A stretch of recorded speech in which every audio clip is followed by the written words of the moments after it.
Well, Dan, Trump spent the first 6 months of this pandemic. I think it's been around 6 months now, right? Something like that. Something like that. Pretty close, yeah.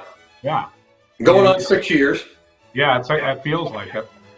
So we sat around doing nothing until yesterday or the day before, and suddenly at his golf club in New Jersey, he signs these memos and executive orders. We'll get into that in a minute. But the two words that best describe what he did when he finally did something would be unconstitutional and illusory. Perfect. Yep. And I might argue, with all due respect, that he still is doing nothing. And to go to the point of being illusory, we're going to talk about this later, but nothing that he has done is really substantive in the least.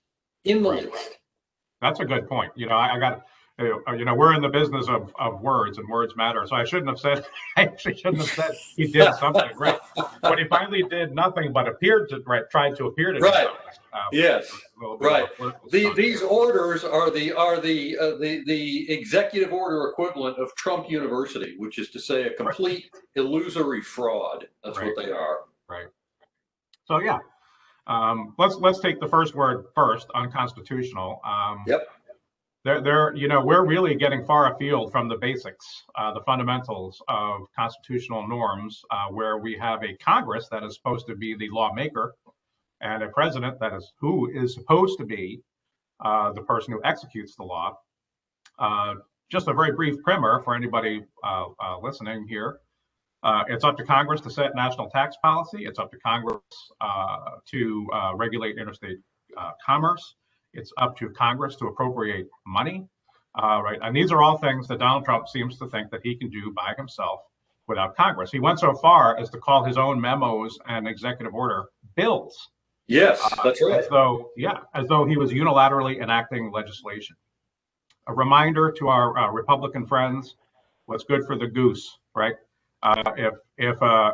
Look, Republicans lost their what when Barack Obama was president and decided that he wasn't going to deport young people who had been here, immigrants, undocumented immigrants who had been here since they were children. Right? Correct. The DACA program. But now, now we have a Republican president who thinks that he can legislate by himself. This makes DACA look like Captain Kangaroo, quite frankly. DACA was nothing relative to what it is that Trump thinks he's empowered to do, mistakenly thinks that he's empowered to do here. Right. Isn't that true? I mean, at least with the DACA decision, the President Obama could reasonably claim that it was simply an enforcement decision, right? I mean, that's right. Up to the executive to decide how to enforce the law. And how to allocate resources. Here, we just have the most basic stuff: setting domestic national policy, including financial policy, fiscal policy, without an act of Congress. We've talked about it before. This is all about that structural concept that we call separation of powers. Mm-hmm. Who gets to do what under our constitutional order? And we're seeing yet again, this is example 3,877 out of the Trump playbook, that anything even vaguely resembling constitutional norms is completely out the window. He has no regard whatsoever for limitations in the Constitution, whether written or not. Right. That's and he even, another subject we ought to touch on briefly is the difference between an executive order and a memorandum. Yeah. A memorandum is sort of the lazy man's, the lazy president's executive order. Executive orders have to be filed or recorded in the Federal Register. They need, when a president issues an executive order, there has to be a budgetary impact statement. An executive order requires a statement of presidential authority to issue the executive order. None of that applies to the memorandums or memoranda, whichever you prefer, that he signed over the weekend. And they don't have the force of law. They're basically strongly worded suggestions. Well, and there's the key point right there. Yes, this thing that is called an executive order, but that really isn't an executive order. It's more like an executive suggestion. But the thing that they're calling an executive order has the force of law, at least in theory. The other documents that Trump handed down on Saturday afternoon are simply memoranda without the force of law at all. They might as well have been written in crayon on the back of a napkin for all the force that they have, which is zero. Right. And that brings us to word number 2, illusory. And you've done some deep diving into what's in the executive order and the memos. And as you said before, it's just a whole lot of nothings. Why don't you tell us what's in there? Yeah, I'm going to focus on the two things that I think most people, most average Americans out there who need desperately the help that Trump has now promised but will not deliver. The two things that those people are going to focus on most intently. And those are the increased unemployment compensation benefits, number one, and the eviction moratorium, number two. Let's start with the first, which is the unemployment compensation benefits. The stated reason for these benefits is to replace the $600 weekly benefit that Congress enacted into law earlier this year. That expired, 10 days ago? Something like that. Mm-hmm. So all these people who have found themselves through no fault of their own out of work and unable to pay the bills and facing threat of mortgage foreclosure or eviction have been counting on this extra $600 a month. Well, it's gone. So what does Trump do? Trump says, not to worry, we're going to pay you an extra $400 a month. Well, let's start by doing the math. 400 is not 600. In fact, it's only 2/3 of 600. So there's a slight discrepancy there, but it gets worse. What did Trump do? Trump basically hijacked $44 billion out of a FEMA, Federal Emergency Management Association, disaster relief fund. Here's the problem. The FEMA law that authorizes this fund requires that states create a program and that states must contribute the first 25% of whatever benefit we're talking about here. So in the case of Trump's $400, that means the states have to create this unemployment compensation benefit system. It doesn't already exist. States are going to have to incur the administrative costs and the time and other expenses in order to create it. And then states, which, by the way, are already financially strapped in the face of this pandemic, they're in big, big trouble. And guess what? Congress refuses to help them. States are then required to kick in the first $100 of this 400. If a state doesn't, number one, set up the program, number two, kick in the first $100 of the benefit, there is no federal funding at all that kicks in. The remaining $300 isn't there either. So what do people get?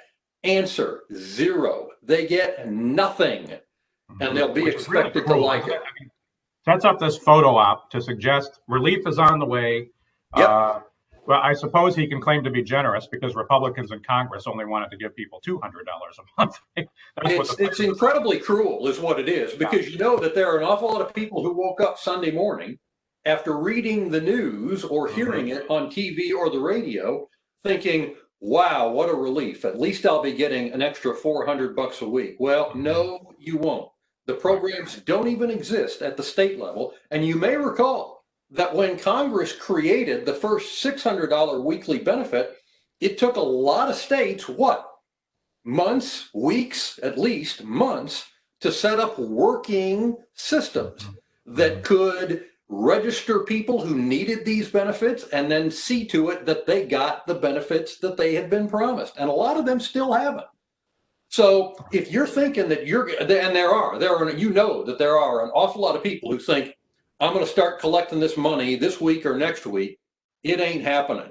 Trump's playing with fire here. That's what he's doing.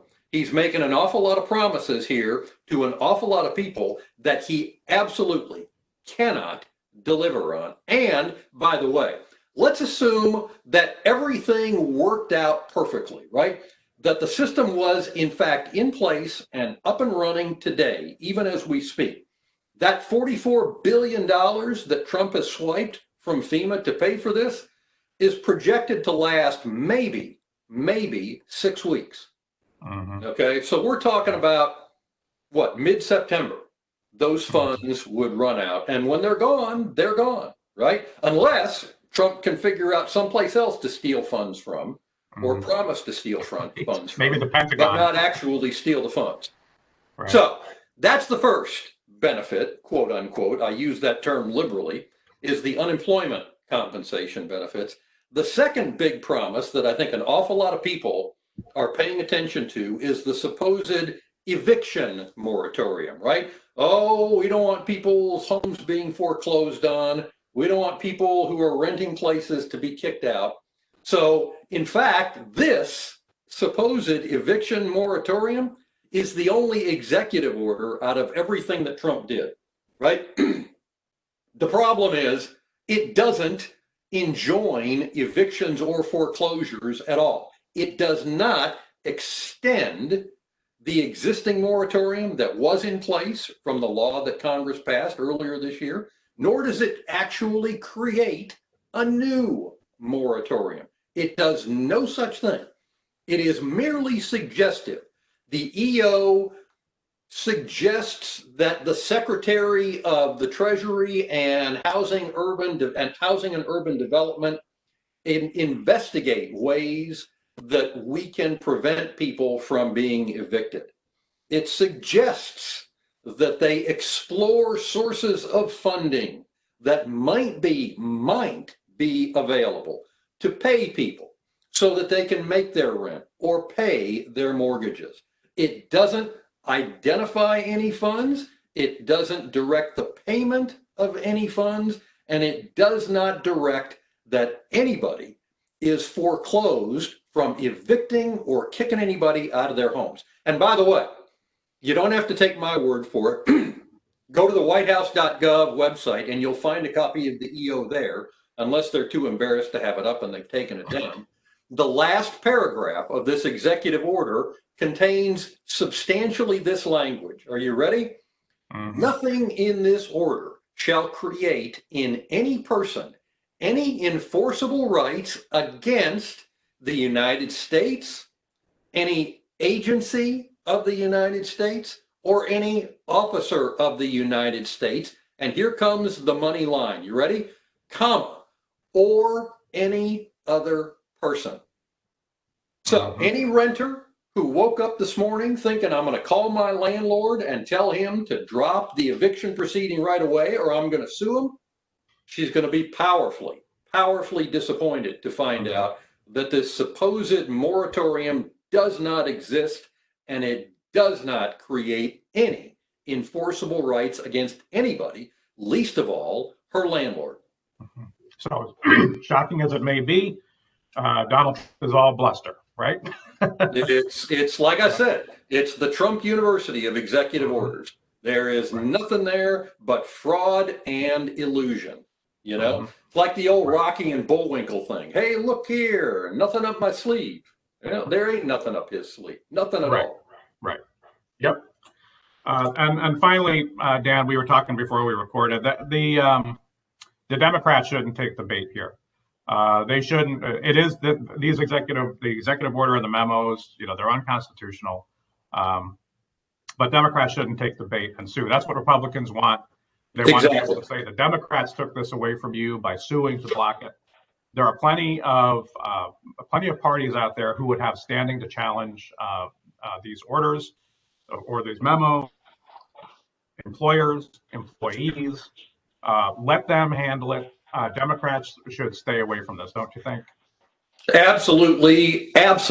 So one of my biggest concerns in all of this is that the Democrats are going to do what Democrats do, which is lose their minds and raise a big fuss and run off to court and file lawsuits. And you know that immediately creates a huge political and rhetorical win for the GOP. They'll be all over the airwaves saying, look at these mean, nasty Democrats. They don't care about you getting money. They don't care about you being kicked out to the curb. It's a PR disaster. Stay away from it. As you say, don't take the bait. Well, I think we've summarized this pretty well. I mean, it's much ado about nothing. It was a stunt that he pulled again in his private golf course, golf club. Right, lending all the gravitas to the event that it truly deserved. He announced it from the pro shop, I think it was, of his golf course, you know. Right. Surrounded by applauding. Mostly rich white dudes wearing golf shirts who just came in from the 19th hole or the practice green to catch a glimpse of their favorite president. Yeah. So we'll be back for the next outrage. That's right. It's bound to happen.